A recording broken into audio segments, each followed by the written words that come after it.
Hey everyone, Dr. Anthony Mattis here. I wanted to talk to you about the time and space bars. When Gary Douglas got the download of the bars points, over 30 years ago, he discovered these 32 points on our head, and two out of the 32 are time and space. So I'm going to actually read it to you because it's a lot to remember here. But time and space actually has to do with all the places that you think that time and space are connected, and must out of necessity be tied together, which eliminates the capacity to have energy, space, and consciousness. You see, in order to have the things that you would like to have show up in your life, you need to function from energy, space, and consciousness. Okay. We could also add to that whole equation there energy, space, consciousness, and choice. It's like because there are choices you're going to have to make along the way. But what's great about the bars is like, I know that when I first came to Access, I didn't feel like I had many choices left. I was 41 years old. I was a widower at the time, raising three kids by myself. And my point of view at the time was like, I just got to make sure the kids have a good, solid life so they can actually outcreate the shit life that I had up until that point. And so I didn't really feel like I had a lot of choices.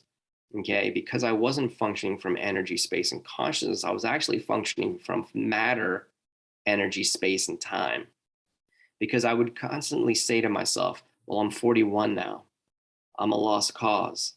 All these things should have shown up in my life by now. I'm getting too old.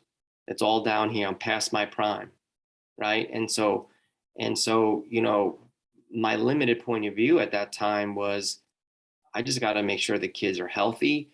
I get food on the table. I'm able to pay the bills. And it was all about just getting by. It was all about surviving, and it was just about matter, energy, space, and time, which is actually a limitation. And so one of the gifts of receiving the bars is it starts to eliminate all those points of view and beliefs and considerations you have in all those 32 points, as we've talked about before in the other videos.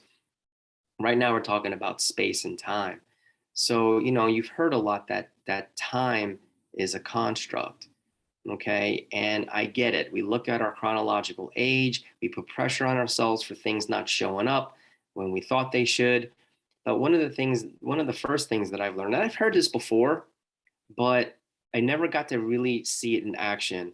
But it's like sort of like let go and let the universe take care of the how and the when. Your job is to put your attention on, so to speak, the the the generation and the creation, the choosing of things. See, when you don't think you have any choices, right? You're only dealing with what you see right here. You're like, what's the point of making any choices? It's not going to do me any good, right? But what started to actually happen to me after getting my bars ran on a regular basis, besides becoming happier and laughing a lot, is I started to perceive more space, and I started to realize that I actually did have choices that were beyond my current circumstances.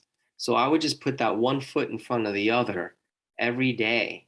I would stay in the question as we learn in the foundation class. I would stay in question, like what else is possible?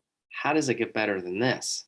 Universe, show me something beautiful today. And what can I contribute to my life, my business, my family, my children right away? So I would constantly stay in the question, no matter how much I was being a doubting Thomas, so to speak. And so what started to happen over time was I started to notice space that was being created. And one of my favorite questions that I started to ask when that space was created was, now that the space has been created, what's available to me now that I have not yet chosen? And I would ask that question. I'm like, wow, there are things that I haven't chosen because I had the point of view that I couldn't, or I would fail, or why bother? But I'm like, it's like if I had 10 seconds to live the rest of my life, am I going to be a doubting Thomas? Am I going to spend the next 10 seconds of my life being a sourpuss. I'm like, no, I'm going to make these 10 seconds count. But I didn't really start having that awareness until my point of view about time started to diminish and my point of view about having the space to choose. So keep getting your bars ran. You'll find that whatever you've decided are your limitations, whatever you've decided are the painful hurts of your past that have sort of created that the shit situation that you currently find yourself in. After getting your bars ran over time, you'll start to recognize that those things don't have to have a stronghold on you no longer. And I highly suggest if you do have children, teach them how to run bars. Make sure you give them the bars because to me, it's one of the greatest gifts that you can provide your family. Cool. I hope that helps, and I hope to see you someday in person soon. Bye for now.